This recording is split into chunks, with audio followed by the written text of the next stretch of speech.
Welcome to the Overwatch What's Next panel. Thank you. Hello. Hey guys.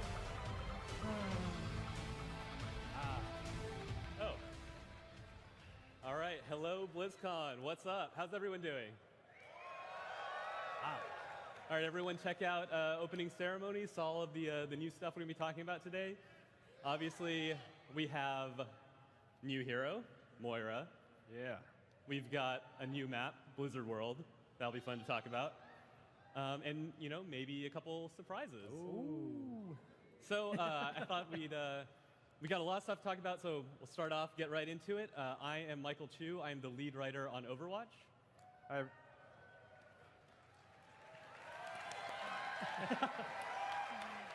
He deserves it. Hi, everybody. I'm Arnold Tsang.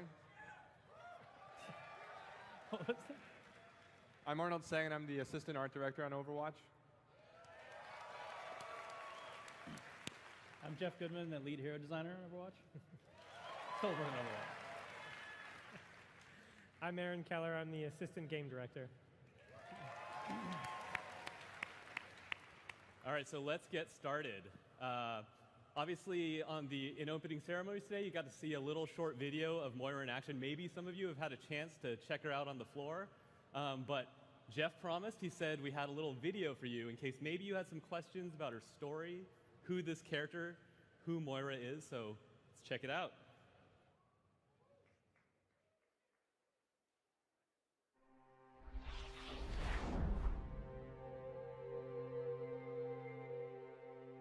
We stand on the brink of a breakthrough in human evolution. I have dedicated my life to unraveling its secrets. I take risks that others would consider to be unwise, for I do not share their caution. Overwatch held back the pace of scientific discovery for decades. They believed my methods were too radical, too controversial, and they tried to silence me. But there were others in the shadows, searching for ways to circumvent their rules. Freed from my shackles, the pace of our research hastened. Together, we delved deeper into those areas forbidden by law, by morality, and by fear. New patrons emerged who possessed an appetite for my discoveries. And with this knowledge, what new world could we build?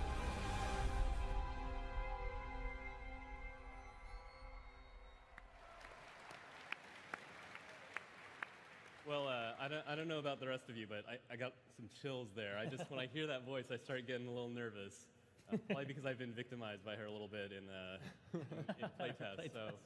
So the question obviously is, who is Moira? Well, most importantly, Moira is that new support healer character that you've been waiting for.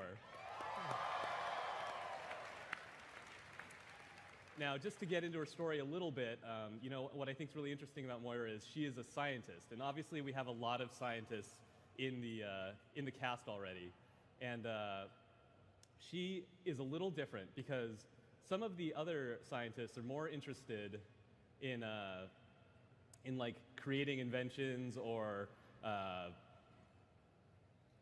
think I'm supposed to have some Conquering the world. Yeah, sorry. Forward. Okay, so Moira is a scientist. She's not so much interested in conquering the world, even though she has she's allied herself with people who might have proclivities in that direction. She's really just into the actual science. She wants to understand the fundamentals of human life and how they can be manipulated. She is a geneticist, and that is her primary goal, and that's all she wants. But the thing is that the thing that makes her villainous is that she doesn't quite have like some of the morals that the rest of us are. Very flexible. She's very flexible. You know, she doesn't want anything to get in the way of her science. So when someone tries to stop her from doing something or tells her that she needs to take more time, she has no patience for that. She wants to plow forward and find out these discoveries and make, you know, these new inventions to figure out how humans are hardwired. So the really interesting thing about her is that when we created Moira, we wanted her to have all these connections to characters throughout Overwatch history through different groups. So like we said before, she was recruited by Gabriel Reyes to be a member of Blackwatch.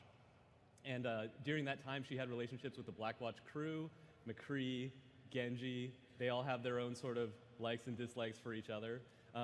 Reyes wanted someone who could help advise him on some matters of genetics that he was interested in, shall we say. Suddenly. And then Very mysterious. very mysterious, yes. Almost maybe a connection there. Yes, there's a connection there, obviously. And the other thing is that in the present day, Moira has allied herself with Talon now that Overwatch is gone. When you think about Moira's goals, figuring out these building blocks of human evolution and her need to like push forward science at any cost, it really meshes well with the goal of Talon. And so she has found new patrons like Doomfist. So that's sort of the story background of Moira, and I'm going to hand it over to Arnold now so he can talk a little bit about the development of her art. Cool. Thanks, Mike. So it's always interesting to think back on the ideation of a hero. How do we start? We get that question a lot. And with Moira, it was a little bit of gameplay and a little bit of story. We heard your feedback. You guys wanted a new healer in the game. We felt the same way. Totally. Geoff felt the same way. So we really started there. And we have a lot of benevolent healers in the game. We have an angel, we have a monk, a mother, and the most upbeat, like positive DJ that you've ever met. Right. So we felt like it was time for something a little bit more morally ambiguous, a little bit more shady. So we started there, and we started with these concepts. And already right away, you can kind of see Moira there. There's that immediate kind of like androgynous face, that mysterious appeal that she had. So we really gravitated towards these concepts. We started with the one on the right, actually, with all the crazy tentacles. And everybody really liked that concept. I thought it was cool, but I was like, I don't know how I'm going to use these tentacles. Looks neat. Yeah, I mean, like, it's one thing for it to be a very unique and cool silhouette, but it's another thing to wrap like gameplay around that, right? You really want someone that has tentacles to have abilities that might reflect those, visuals. So we tried something a little bit more conventional. We tried, okay, maybe we'll just give her something a little bit more toned down, maybe like a giant two-handed spray cannon. This is where we kind of started to layer in the science vibe to it. You can see some of those tubes starting to get in there. But it started to look a little, I don't know, maybe it might be confused with Zarya on the battlefield with that same silhouette. So we wanted to come up with something different. We took a step back, did a few thumbnails to really dive deep into what kind of weapons does Moira use, for healing, for damaging her opponent. And we tried a couple things. Ultimately, there's a couple things from these concepts that we really liked. And on the one on the far left, you'll see that, that character already kind of has Moira's outfit there. We really like that silhouette and that dark vibe that really spoke to like a Talon character or someone from Blackwatch. We tried that same red-haired, long, kind of like gaunt face on the second from the left, from the right, and we still really like that version of Moira. And then there was something on that far right concept that we really liked as well. And if you guys remember last year when we announced Sombra, we showed some of her early concept art. One of those was called the Omni Blade, who later became Hanzo and Genji. But she had these like big sleeves with like these throwing daggers. So this was my way of kind of getting that in there. Trying to get the throwing dagger back into the game. But we really like the big sleeves. And I don't know if you guys can see it from here, but she's got the purple syringes on one side, and she's got this yellow energy on the other side. So that kind of kick-started the idea of this duality between her left and right hand. So taking those elements, we kind of meshed them all together to come up with the final concept for Moira. We integrated all the elements from the concepts, the thumbnails that we just showed, and started to really kick up the more science apparatus vibe. Now we started coming up with the idea of what if she's got the healing and the damage, and what if the tubes actually had this liquid that would change color when she used those different abilities? So we tried to work that into the game. We even tried a couple of different hairstyles, but we ultimately we really like the red hair on her. The tubes are actually a great touch because her gameplay is draining people of their energy and feeding it sort of as healing to your allies. And you can actually see when that happens, the tubes actually change colors, like it's actually directly converting the energy over to healing. It's an awesome touch. And speaking of which, one of the things that really helped us flesh out that idea is because it's a first-person game, you're going to be seeing her hands a lot. This is one of the only heroes that shows both of her hands on the screen, like Zenyatta, like Doomfist. So her hands are everything. Those are her weapons, and we wanted to explore how she could express herself, deal damage, and heal. And the animators did a really great job at, like, you'll notice when you play her, when she's healing, it's this soothing motion where she's like, there, you're all right. But then when she's using her decay move, she's really just like grasping at you and clawing at you and trying to drain your energy. So this is a concept from our senior concept artist, Ben Zhang, and he really knocked it out of the park to get that duality in there. And there might even be a little bit story behind why that hand is like that. Yeah, how did her hand get messed up? Was it perhaps close proximity to another sort of genetic anomaly or experimentation? Hard to say. Hard to say. I actually do remember that, changing the subject, that when we were really dialing the animations for the hands, like we were really concerned with like how that felt. Like it's not that she's like out of control when she's using that power. Right, she's right. 100% in command of it, and so she's really just like that's how she shows her mastery. It's very aggressive, like just clawing and pulling. Really like the idea of this like leech hero. Yeah. She was, that life-sucking kind of vibe for her. Another thing we like to do on the concept side is figure out some movement studies, we like to call them. These are sketches we like to do for figuring out both abilities, the VFX, the poses for animation. These are some early sketches for her ultimate ability, Coalescence. One of the initial ideas, like she had all of her liquid kind of swirling around her. Yeah, the original thing was, her original ult was all of her abilities would cool down a lot faster, have like no cooldown, and she would kind of be in hyper mode. And she also had this kind of beam attack that was kind of there also. And then we ended up kind of just like all ending on the beam attack. It was kind of the coolest part of the whole thing. So we kind of tweaked it as we went. Yeah, so those are some of the concepts behind Moira, but it wouldn't really be a new hero announcement if we didn't show some awesome skins. That's right.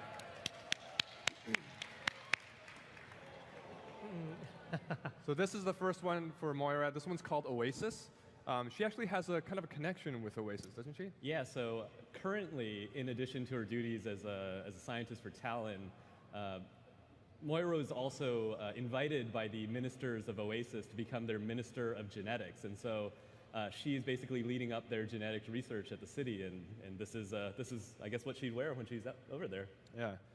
This one's also done by our concept artist, Ben Zhang, and he did the concept for the Oasis Symmetra as well. And we really love those visuals, and we couldn't wait to use it on another hero, and Moira seemed like the perfect fit. And the next one, my personal favorite. Yeah. So good. So good. Yeah. This one we're calling Glam, and it's a tribute to glam rock from the 70s, where they wear these outrageous outfits, crazy makeup, super psychedelic colors, and the hairstyles were just out of control. I love the lava lamp tubes. It's a nice touch. Yeah. Instead of like the science slicker, she's got the lava lamp kind of effect on there. So this one's one of my favorites. But I'm sure you guys want to know more about her gameplay and how she works. So without further ado, I'm going to hand it off to Geoff. All right. So, thanks, guys. So, as we said, like we were hearing you guys' feedback, and we were definitely feeling the same thing. Like we just need more healers in the game. So we started sort of thinking, well, what have we done? What would be really cool? What would work with other heroes? What was just a cool, fresh idea? So she actually, on paper, originally really started as actually having a ton of health and trying to like leech health off of people, and then she'd feed her own health to people. It ended up being sort of a balancing nightmare, because it's like, what if I don't heal people and I just leech forever and you can't ever kill me? It's like, all right, that's a problem. So actually the way she ends up kind of working is in the same vein. She's got sort of the same feel to it, but it doesn't quite have that same design to it. But I'll walk you through all the abilities so you can see how she kind of works together. So her weapon's called Biotic Grasp. There's a primary fire and a secondary fire to it. The primary fire we call Regeneration. It's this kind of just spray. It's kind of visually a little bit like Maze Blaster, but it actually pierces all your allies. So you can actually heal multiple allies at the same time in kind of a big cone in front of you. It actually has a ton of throughput. You can heal a lot with this thing. But the only reason it's not overpowered, hopefully, is there's a meter controlling it, and as you can see kind of in this video on the right side, as you're using it, it kind of drains slowly, and it kind of regenerates pretty slowly by itself over time. But if you actually are trying to heal more, which hopefully you are, you can't really wait for that, so then her second part of this comes into play, which is the alternate fire, which is called Decay. This is kind of her damaging hand, and this is where she's actually draining the enemies. It does actually still leach some health to her, so she's actually healing off of it. It's not a ton, but it's enough to sort of top yourself off and everything. That's great. But the biggest important thing is it fills up that meter really fast. So you're healing people, but you also need to take time whenever you can to try to leech energy off your enemies so you can feed it to your allies. It's very, she's a very evil way to heal. It's kind of very sinister. She doesn't care. It's worth it. Her first ability we call Fade. This ability is, she basically disappears completely. It's complete invisibility, kind of like Sombra, but it's instant. There's no delay or anything. And then she reappears. It's less than a second. It's super fast, but you also get an intense movement speed boost. So you can hit it and then like go around a corner really quick, and to the enemy, you're just completely gone. You don't even know where you went. You can see you don't even go like super far, but you know if a Winston's jumping on you, you can just go whoop, I'm back here now, and you know keep healing, keep doing damage. It's great. You notice it has some similarities to Reaper's Wraith form, which is funny how that works out. You know, we obviously there's a close relationship between Moira and Reyes/Reaper, and I think one of the fun things we were able to do is to sort of hint at some of those things in her ability. It's like she's helping Reaper out, and it's like, you know, I think I can make this better. I have an idea. Professional relationship. Yes. Good call. Secondary you know what I'm talking about. Second ability we call Biotic Orb. This also has two different modes, much like her primary, secondary fire, and it follows the same kind of pattern. So first thing you do when you hit those buttons, she pulls up those two orbs, and it represents the damage and the healing aspects. If you use the primary fire, you throw off the orb of regeneration, and that's sort of the yellow orb you see here. And these orbs can bounce around. They have like infinite bounces. They can bounce all over like a small area or off ceilings, stuff like that. And if they ever get near allies, it will slow down and start healing them automatically. It has only so much it can heal. It has like a contained amount of healing in it, and it shrinks over time as it feeds it to everybody. But it's a great way to AoE heal. It's also really good at like longer range because her range isn't super long, generally on her cone heal. So you can throw it like at a Pharah's really far away and try to get the save on her while you get close, you know, and be able to heal her with your primary fire. Or you could choose the alternate fire in this if you want to. They both share the same cooldown, so you have to pick which one you want. And the alternate fire is called Decay. Works basically exactly the same, it's just inverted. So you do damage to enemies. So it can also bounce around.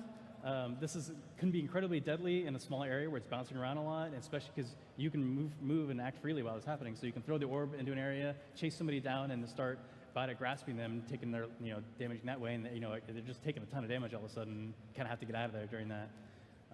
But yeah, I like to throw it into rooms and make my team run in there. Yeah. That's always the Get out of here. Be like Genji, get.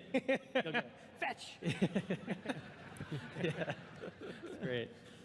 Now her ultimate ability is Coalescence. Now this is sort of the ultimate, like she's got this whole dichotomy thing going on. She's always got to choose if she's healing or doing damage. Her ultimate is just like, nope, I get to do everything all at the same time, and it's super long range, a really fat beam. She's kind of feeding both hands together and creating this beam that it heals allies that it's hitting and damages enemies that it's hitting. So you just want to hit everybody with it. In fact, in some maps we're playing, we get in this fight in these little corridors, and she's just like, I win. I don't care what's happening. Everything good is happening for me right now. So Is that the OPAF? Yeah, pretty much. We'll change the name for release. Yeah, that's her last name.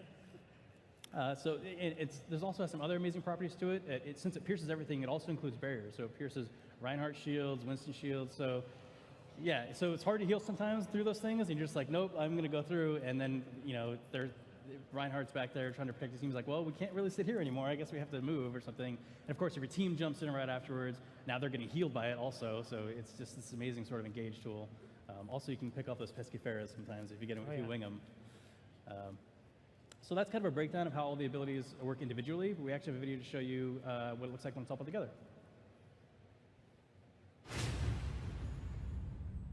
We are bedeviled by the mysteries of creation. Science can reveal the truths that lie behind these many questions. What we learn can unlock the true potential of humanity.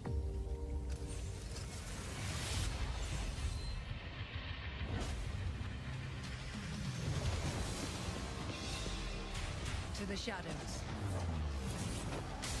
Tell me how this feels. Come to me and I will heal you.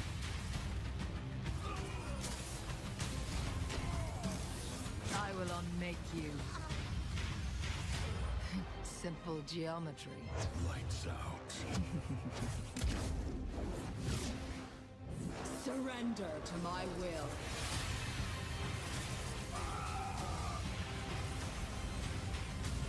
Allow me to repair the damage. I feel unstoppable. My will made real.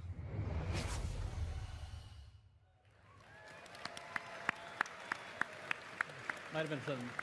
All right, so that was Moira, Overwatch's new support hero, and definitely go try her out now. Send us your feedback, even if it's just to tell us that yes, she is OPAF. But yeah, definitely let us know how you're liking her. But now to change tone, change subject a little bit, talk a little bit about the new map that we announced at opening ceremonies, Blizzard World. So.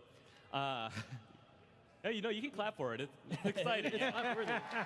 It's very clap-worthy. This map is amazing. So, I don't know if any of you were here at BlizzCon a couple years ago, but I remember it well because I think it might have been my first time up here on the main stage, and I was sitting next to our creative director, Chris Metzen, and someone asked a question.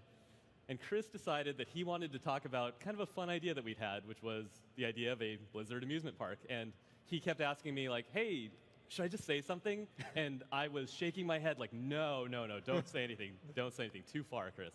But he went ahead and did it anyways. And so that idea has been in the back of our minds, like, pretty actively, honest, to be fair, for the last couple of years. And finally, we thought, wouldn't it be fun to actually go ahead and make that? And so we've taken this idea, a name, Blizzard World, and now we've made it into an entire park. And so... Yes. So I'm the story guy, so I'm going to give you a little backstory on Blizzard World. Blizzard World is an amusement park. It is celebrating the worlds and universes of Blizzard Entertainment. It was built in Irvine, California. Obviously. What else have we built? And one important note from a story standpoint is that there is no Overwatch part of the park. So in the world of Overwatch, Blizzard Entertainment exists. It did not create the video game Overwatch or license a game from Overwatch. So there's no Overwatch in the park. This is celebrating the rest of Blizzard. But I'm going to hand it over now to, we're going to play that video again mainly just because we love it, and just amazing. let you see a little bit more of the park again. Where you took your first steps in Azeroth. Where you confronted the Lord of Terror himself. Where you spawned your first Zergling rush. Sometimes, epic memories can only be made in an epic world.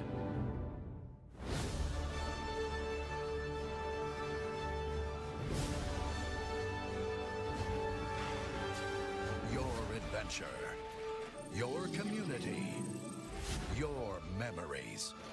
See them come alive in your world. Blizzard World. Epic fun detected. Well met. Stay a while and listen to the fireworks. Come and visit Blizzard World. New adventures are waiting for you. I can't wait to get on some rides. For the Horde!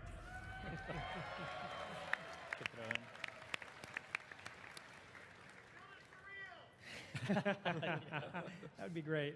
I'm so excited to take you guys through Blizzard World. The whole team, all of Blizzard, is so excited about this map, and we thought that BlizzCon would be the ultimate place to show it to you guys. So Blizzard World is Overwatch's newest hybrid map. It is going to take players on an epic journey through the lands of Warcraft, StarCraft, and Diablo. Like our other hybrid maps, the match starts as a fight over the first control point. The defenders start in the Heroes of the Storm arcade, while the attackers will spawn in the Hearthstone Tavern. From here, the attackers can choose to attack the first point through the gates of Stormwind, or they can bypass the choke entirely by going through the Lost and Found Vikings. There's so many places to see and explore. There's flanking routes all throughout the first area, like the Fargo Deep Mine, flight to Duskwood, or if you want, you can just stop off for a burger and some death wings at Snacksaramus. What a great name, Snacksaramus. It's a good name, right? As a Make something out of that. The design of the first choke is more of a mini arena. There's multiple routes for both the attackers and the defenders to get here and also to access the high ground. As the attackers enter the area, they'll find an abundance of cover and several health packs in order for them to gain a foothold. And inevitably, the fighting sort of turns into this big rumble around the statue here. And ultimately, if the attackers are successful, the defenders kind of have to fall back towards the point further into the area. Now, when the attackers take the first point, they'll capture the payload and push it out of the Warcraft area and into the StarCraft area, past the siege tank, and around the pylon terrace. Now, this area is a really large circular arena. There's an abundance of high ground, and there's direct access to it for both the attackers and the defenders. The defenders can set up around the pylon above the cafe, and when they need to, they can drop off and directly contest the payload there. The attackers, if they want to, they can try to take the high ground and contest it against the defenders by taking a path up by the siege tank, or they can try to bypass it and sneak around through the Ghost Academy or through the Nexus experience. There's also all sorts of flanking routes in here. There's a lot of interior opportunities either to attack the defenders or try to set up. Inside the Nexus experience, there's a really great spot for Sombra to set up on the Mega Health Pack, and Symmetra can just create the meanest nest inside the pylon terrace. It's nasty. So once the attackers push the payload to the first checkpoint, they'll start pushing into the Diablo area, and their new spawn room will be the passenger loading area for the Reign of the Black King ride, while the defenders move all the way back into the park's command and control center. So here the attackers push the payload into Leoric's Manor and all the way to the throne of the Skeleton King himself. This area just exudes Diablo mood and flavor. All the lighting in here reminds you of Leoric's Manor. We have all sorts of props like the chandeliers and the shrines and the weapon racks that you can find in Diablo. You can break the barrels. Maybe you'll find some epic loot in here. Maybe there's some lost bit of lore to discover inside this area. Right here, this is actually a super cool Genji flanking route. You can run around the right. You just gotta watch out for the drop. This map was a labor of love for everybody on the team. We're all huge Blizzard fans on the Overwatch team, and a lot of the people that we have on the team worked all across the company. We have people that worked on this map that worked on World of Warcraft and Diablo and StarCraft and Heroes of the Storm and Hearthstone, and they all came together to provide so many different ideas about the park itself, from all the crazy rides that you can see in the background and in the gameplay areas, to all just even the cool signs for some of these rides, like the spawning pool and Lost and Found Vikings. Who's that in the spawning pool right there? Che? I don't know, but I think the water starts blue in the beginning of the day, and we made special props for all the areas, from the inflatable Doomhammer to the treasure chest to the leather-bound copy of the Green Hills of Stranglethorn, Jeff Kaplan's original masterpiece. His magnum opus. Yes. Those death wings. There's souvenirs in each of the area that you can get. There's different flavor props that you can find for all of these different areas. We've packed so much into it, and there's so much more than we're showing you here. There's so much more detail, there's so much more passion and ideas, and there's a ton of little Easter eggs, not just in the art, but in the audio as well. As you run around, you'll hear the voices of Deckard Cain and the adjutant from StarCraft. This is something that we have done for ourselves and fans, and for all of you as fans as well. So, so that's Blizzard World. You guys can play it on the show floor today. It'll be playable all throughout BlizzCon. It's going to be hitting the PTR soon, and it will go live sometime early next year. But this isn't all we have to talk about. It's not just Heroes. It's not just the new map. There's one more thing we have in store for you, and to talk about it is Arnold Tsang. So one of the things about Blizzard World is, for a character artist like myself, seeing everybody working on, awesome Blizzard stuff in Overwatch was super exciting. And the character artists we want to work on this stuff too. So it wouldn't be a tribute to Blizzard and all its universes without some Blizzard-themed skins. This is something we wanted to do since the beginning of Overwatch when we thought about doing skins. Who's ready to see some skins? I am! All right, let's roll the video. Installing updates. Updates installed. Will you take a look at that? Well, you must really like me.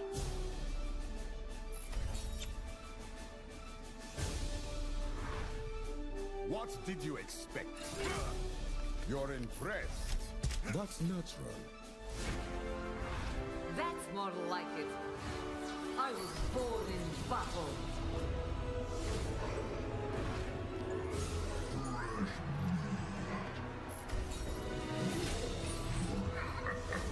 Live with honor. Die with glory. The Crusaders are immortal defenders of Germany. We're on our way. Ooh, this is a good one.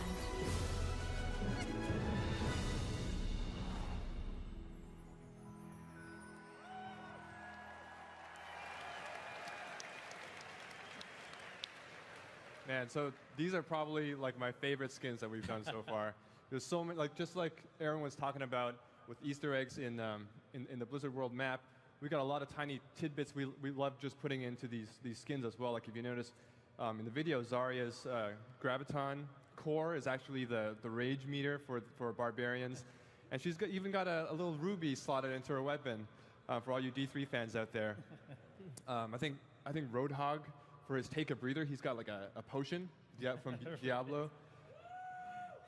And you guys also notice like some non-Blizzard World skins. We have Crusader Reinhardt. Anybody see that Reinhardt cinematic this morning? It's so awesome, and we heard you guys' feedback. We definitely want to have you guys celebrate these awesome animated shorts with us. So we have Reinhardt the Crusader and also Eco Point May. And it turns out Reinhardt's hair was amazing. Well, It was amazing. It was amazing. So you guys are probably wondering, how are we going to get these awesome skins? Well, we heard your feedback about wanting more items in the base loot box, and I'm super happy to announce that as early next year, all the skins we showed and more are going to be available in the base loot box of Overwatch.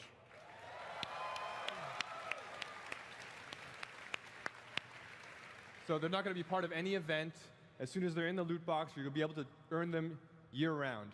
We'll have more info early next year, but for now, I got to start saving out some credits. That's right. All of us. That's all we have for today. Yeah, so just to recap all the fun stuff we talked about, there's obviously our new hero, Moira. She'll be coming very soon. Check her out on the show floor. We've got Blizzard World, which will be, again, playable on the show floor and will be coming early next year. And then also lots of new content for the base loot box. So we have a little bit of time left, so we thought maybe we'd try answering a few questions. So there's 2 microphones, I believe. So Somewhere.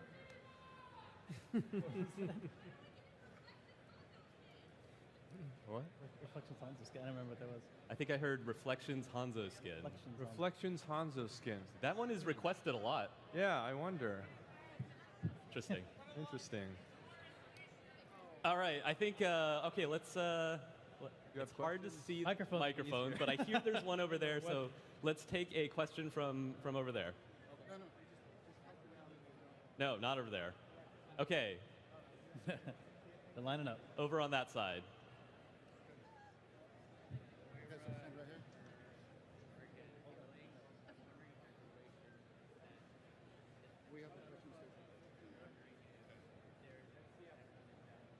Oh my God, that costume is amazing. Yeah. Yeah, so do you have a question for us? Yeah. Yes? So, you guys are going to make Blizzard World real, right? And like, Easy as that. 2018. Right, so June. Here's the thing, right? It's in the future, so Right. still have a little bit of time to wait, I'd say. If we But- started a Kickstarter for like $8 billion, would you guys donate? I'm pretty sure you guys would get every single dollar you asked for and more. Just go for it. Well, I mean, I would love to go, so Totally. you won't get any argument from me. Right. All right, question. First of all, love Blizzard World, but nothing would warm my heart more than defending on that map and manning that siege tank, even if it's just for 5 or 6 shots Right. while defending. That's a pretty awesome idea. Maybe there's a game mode there or Yeah. something like that. I don't know. We actually, yeah, I mean, one of the cool things about the arcade now is we get to try crazy stuff in there. And so, I mean, we try not to throw in map mechanics that are like in the main pool that's going to suddenly feel like it's like disrupting everything. But it's cool, definitely an idea. And I think maybe a place for that, something we could try maybe someday in like the arcade or something like that would be super cool. All right, well, thanks. Hey, what's your question? Hey guys. First off, thank you for the support. We really need that. Yeah. And so my question is more of a lore question. So seeing Moira and her healing and her, siphoning of powers, I'm wondering if there's a connection between her powers and Zen's approach of how he heals and discords, or if it's going to be communicated in the future. So there is a connection, but it's actually not to Zenyatta. It's actually more of a connection to Mercy. They both work together. Obviously, Moira was a part of Blackwatch. Mercy was a part of Overwatch. But she's definitely taken and modified some of that tech. In fact, there's some evidence on the Oasis map that sort of hints at some of that. So, wow, I made that easy. I just threw it out there. It's out there. Anyways, yeah. So not Zenyatta so much. That's a little different. And in fact, Moira herself is very curious about how all that works. Huh. All right, cool. Thank you, guys. Thank you. Okay, next question. Hi. So I know that recently you updated Junkrat's grenades so they don't do damage to himself anymore. I was wondering if you had any plans to do something similar with Farah or her ult. Maybe. I think it's not necessarily like a larger gameplay change across the board that we want to affect everybody. I think it was actually Junkrat himself was sort of in a state where like some of his stuff already worked that way. Like his concussive bomb already didn't hurt him. So we got into a place with him where it was like he was stuck at a very specific range where he like wasn't super good at long range, and when he got too close, he was killing himself. So from like a pure gameplay standpoint, we kind of had to like either let him shoot really far, which is really weird with a grenade launcher, or just kind of like make him not hurt himself as part of his general kit. But in general, the plan is still to make the explosive weapons hurt yourself when you use them. All right, thank you. Mm-hmm. All right, next question over here. Hi. It's more like a smart-ass question or whatever. I tend to think I'm like pretty clever. I mean, I'm not like. I'm watching like the Reinhardt cinematic or whatever, and like I noticed the Risa had some additions like the sword and the double guns. It's like, is next year's lore event gonna be an Eichenwald for a PvE event? What was the question? Sorry, what was your question? Is next year's lore event PvE gonna be an Eichenwald? Well, we'll talk about. Next year's we're not lore really event. don't have anything to say about future events, but we certainly really love that map, and I think they really the cinematics department really went above and beyond in creating that cinematic. I know I was a little moist in the eye. Technically, earlier. Halloween Terror is on Iconville, kind of. What's that? Technically, Halloween Terror is on Iconville. Oh yeah, Section of it. That's right. Thank you. Thanks. Hey. Hi, I'm a big fan. Okay, so I play a lot of Symmetra, and I realized that Symmetra's not really picked in like pro games. Is there any plans to like change Symmetra just a little bit, or make her, maybe have healing abilities? Because she's the only support that doesn't heal. Just want to point that out.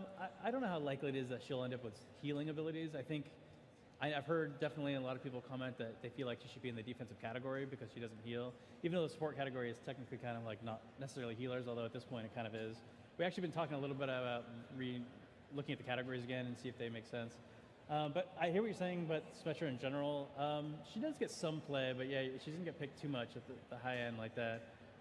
She pretty recently had that kind of remake where she got the extra ultimate, so allowed her to be a lot more flexible on a lot more points, so that helped out. And yeah, we're always looking at other heroes too in the future, and I mean, obviously, as we've shown recently with Mercy, we're willing to go back and tweak things quite heavily if we feel like it could go in a better direction. So we'll have to see. Hey, you got a question for us? Yeah, so I know Tracer was kind of inspired by like the Jumper class from Titan and all that, and there was a couple other classes heroes in Overwatch that are inspired by scrap classes from Titan. And I was wondering if Moira was one of them, and what other types of abilities or class play styles from Titan would you like to incorporate into future heroes of Overwatch? You got the early Clearly beats. the Omniblade, right? Omniblade. The idea that will never die. I could say a few things about I've said this before. Like we have a great tools team, and we have a great tool to use, and I ended up just playing with a lot of different mechanics, and some of them were stuff we tried at Titan, some of them weren't. Moira was definitely like completely scratched. There wasn't really anything there from Titan, and a lot of them are like that. But there were a couple of abilities that were kind of cool. Like I remember Tracer had this gun back then, because we had alternate guns back then too. She had a gun where you could kind of load somebody up with shots, but they wouldn't explode. They would stick into you, and then you could hit another button at some point later, and she would have like this animation delay where she'd blow them all up. So you'd like shoot somebody a bunch of times, and then recall around a corner, and then just like ding, and just like blow them up. It was pretty fun. So there's definitely like one-off guns that are kind of interesting we may look at in the future. But And to add on to that, if you're interested in this, go to the Overwatch panel tomorrow morning, because there's a lot of information along kind of along the veins of what you're talking about and what sort of things from Titan influence things in Overwatch as well. Awesome. Thank you, So guys. check it out. Yeah. Sure. One more? Sure. Or no? You got another question? I think we have time for one more. Don't know where I'm looking. Just one more? Or no? So over the past year, it seems that as more heroes get introduced, there's been a bit of mobility creep in the game, and which means that some other heroes, especially in the competitive ladder like Zenyatta, McCree, don't have as many options in when to choose to engage. How are you guys dealing with that going forward as you design new heroes and revise old heroes? I mean, I think it's definitely a concern. Whenever we're designing a hero, that actual literal topic comes up basically every time. Because I mean, a lot of what makes Overwatch so awesome is the mobility, and all the way the heroes move is a big part, and how they all have different ways to do it. And the fact that some heroes don't have mobility is actually interesting too, because they have their other aspects that are very strong. So. I mean, it's something we definitely watch out for, and obviously a character like Orisa was pretty new. We want to make sure, okay, we're not doing anything mobility-wise on her. She's kind of the static one that moves forward or marches forward and is hard to stop, but she doesn't like blink forward or dash forward or anything. So I think it's a challenge for us all the time. We just got to make sure that we have awesome ideas that don't involve mobility all the time. Thank you. All right, I think that's all the time we have for questions, but I just want to thank everyone again for coming out. We love the Overwatch community. We couldn't do this without you, so thanks, thank guys. you again, and thank you. Be out there. Thanks, everybody. Thanks, guys. We have time for a few more questions. Oh, all right. Oh, okay. All right. Well then. I mean, should we? I got nothing to do. Yeah. All right, let's get some more questions then. Forget everything I just said, but we do love you. Yep. Hey, I actually ran all the way back here because I was first in line. But my question is, earlier this year, you guys announced that Tracer was LGBT identified. I was wondering if we can expect more of that from other heroes, because like as an LGBT identified man myself, it's like representation is super key in a game for me. Yeah, so I completely agree. Representation is important to us as a team too. In making Overwatch, making sure that it is a diverse and representative game is something that we're always thinking about. Obviously, you know, we showed off Tracer in the Reflections comic, where it was revealed that she's in a loving relationship with her girlfriend Emily, and we are definitely interested in showing more of the character relationships. It's really a matter of finding the right stories, because we don't want to just come out and just sort of label people. We want them to come out naturally as part of the narrative. But I've said it before, but definitely more members of the Overwatch cast than the heroes are LGBT. Cool. Thank you so much. Thank you. Okay, back over this side. Hi there. Currently in Quick Play, there's a distinct separation between players that want to play with like 60 PS, no plans of winning, and then another group of players who maybe want to play with people they're associated with who are differing in rank. Do you have any plans to alleviate something like that? This is in Quick Play specifically, you said? Yeah, because when you're in Quick Play and you find a team that's not doing so well, they'll tell you to go to arcade. Yet you still want that competitive, like a competitive light aspect. Sure. I mean, yeah, it's something we're always looking at. The tricky thing for us is we can definitely layer in more restrictive matchmaking in general, but every time we add another layer, we're increasing the queue times for everybody, and that's like the biggest thing we're always fighting against, is we want to make sure that if you want to play Overwatch, you can jump on the game and play it in a reasonable time. So when we first launched the game, we were very much in the camp of we just want the queues to be as short as possible. It's definitely like really lighten up on the matchmaking restrictions, and obviously over time we've been hearing feedback from you guys, and we have been layering in more stuff to try to help the matchmaking quite a bit. So it's something we're always looking at still, but that's kind of the balancing aspect. That's kind of where we're at. One of the other things we're talking about with that is whether we might want to make changes or addition to the arcade side. And so there might be a way of pulling a segment of the population away from Quick Play and putting them into that, or at least making it easier to find the type of game that you want to have without always having to resort to either creating one on your own and hoping players join it, or looking for one that has enough players in it inside a custom game. Thank you. Thanks. All right, next question. 8. Hello there. First of all, thank you very much. The Blizzard World map looks really incredible. And my question actually is on level design. I'm just curious if there has, I was just wondering if there was going to be any interest in using at least old assets, or just reusing different locations, but for different game modes. Like, would there ever be like a Route 66 map, but King of the Hill, or just kind of like reusing, if that makes sense, just using different old assets, just do new mechanics? Let me take it. It's a great idea. We've done it before. So we took Dorado and turned it into the arena version of the map. We've done it a few times. Even our latest map, Chateau, borrowed art elements from some of our other maps. So we do that. I think it would be super cool to have a Blizzard World version of an arena, or even an FFA map. I think something like that would be super cool. But as we build maps, we kind of get to it and decide what we think is going to be the coolest art set that we could use for it. And we kind of usually take a wait and see attitude to it. But I have a feeling in the future we'll probably do a few more of those. Thank you very much. Yep. All right, question over on this side. Okay, so this is my second year at BlizzCon. Love playing Overwatch. I kind of consider myself more of like a competitive player. So like I like to play competitive and really rank up and see if I can hit that high ladder. Right now I'm playing in like Masters-ish. And nice. My question for you, as someone who's played other games that have a really structured competitive system, would you consider adding a more like redefined scorecard into competitive only, just so you could better see what's going on your team, the other team, and like maybe if you could look and see for some more self-improvement, like on how you played. Sure. Do you mean the scorecard, like the end of the match scorecard? Do you mean Yeah. Interesting. I mean, that's the kind of stuff we're talking about quite a bit, actually, especially in the competitive play. You know, there are other third-party sort of applications and websites and stuff that are doing a lot of interesting things, tracking stats for people and stuff, and I think we think those are super interesting. We kind of follow those too, and they're doing a lot of really cool stuff. We don't really have anything to announce or anything right now, but I think that's definitely something we're interested in. Definitely, yeah. And I play in Masters too, like Masters-ish to gold. Masters-ish. All right, next question over here. Hello. Oh, sorry.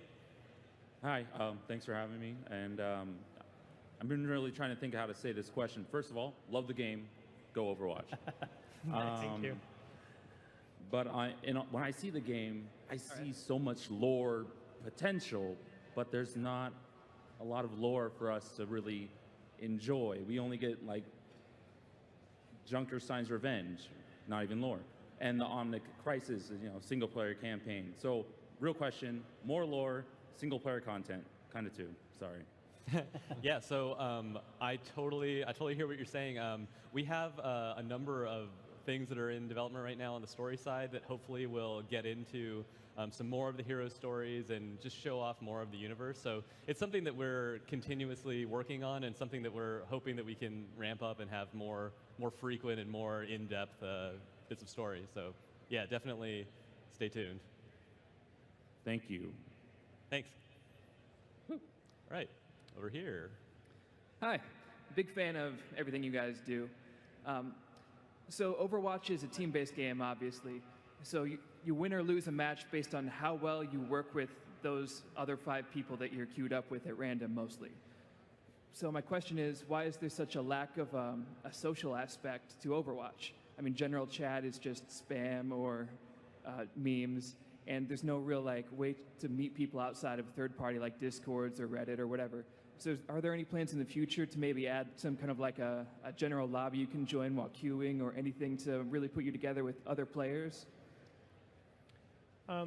So we talk about things like this internally, and there's a lot of different ways you could kind of design something like this, and especially for the competitive scene.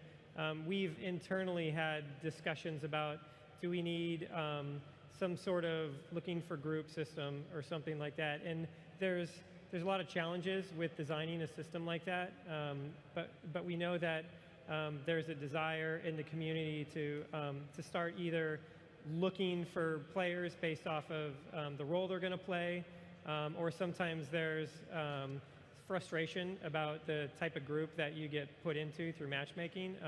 And it's the type of thing that we're talking about.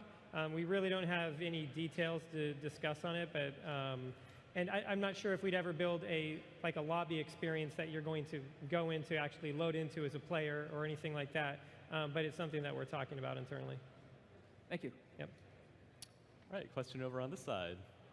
All right, so being a avid WoW player for years, the instant connection between you announcing the Magni Bronzebeard skin and also the new character Moira and Moira the Dark Iron Dwarves, do you think there's going to be or already has some sort of voice line interaction reference, going on that might reference, the Moira of the Dark Iron Dwarves?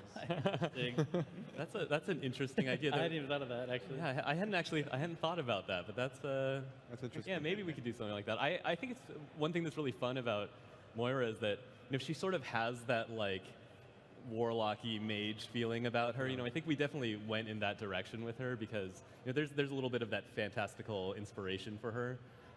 Yeah, for both her and I would say Symmetra, we definitely tried to kind of merge that wizard kind of mage vibe and bring that into Overwatch. Just need Roadhog to get that Voidwalker skin, and she could get the Warlock skin, and they can cruise around together. Right, thank you.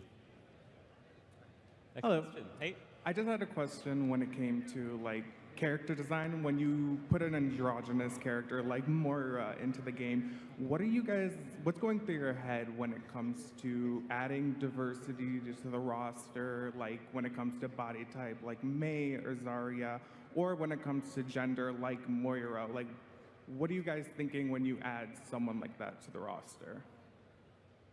Well, the first thing, obviously, that is Overwatch is about diversity, and we want to have a lot of variety of heroes. And we look at all the types that we've explored so far, and we definitely want to constantly be reaching out and trying to represent all of our different players. So one thing is just like, what's something new and something exciting that would reach more players out there that would represent you guys as much as possible. So that's definitely on our minds. And definitely we just want to make all different types of heroes that look cool and feel awesome. Yeah. Thank you. Okay, this is our last question. Okay, this is the last question. For realsy. Hi, my question is about Talon, actually. We've seen a lot of different Talon stories. We've seen Doomfist Masquerade, which was a James Bond sort of story. Alive is about an assassin. Now we have Moira, who's completely different, and I'm wondering about the challenge of writing this very broad faction or creating these very unique characters all under the same banner, and how you sort of align them while still making them have their unique niches.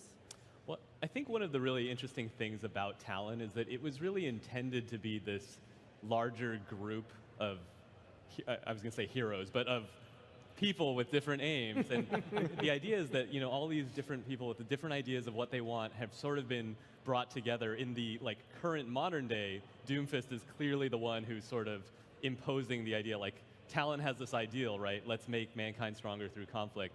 And Doomfist is sort of righting the ship, and he's gathering people around him who he trusts, people he believes in. And so I really think that the fun part of Talon is just like when you look at Overwatch, and it's like, Overwatch is soldiers, scientists, adventurers, and oddities, and I don't think that Talon can't also have that kind of real diverse feeling in the different characters who are part of it. So it's a challenge, but I think it's fun because you can already sort of see how these characters play together and their relationships. And I think adding a character like Moira into the group with snarky Sombra and and Widowmaker and everything will be fun. And so we can't wait to tell some more stories about that group and see where they're going.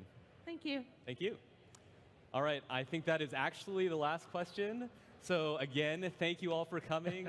We love the Overwatch community. We couldn't do this without you. Thank you, Please guys. go play Thanks, Overwatch, try out the new things, and let us know what you think. Thanks, everybody.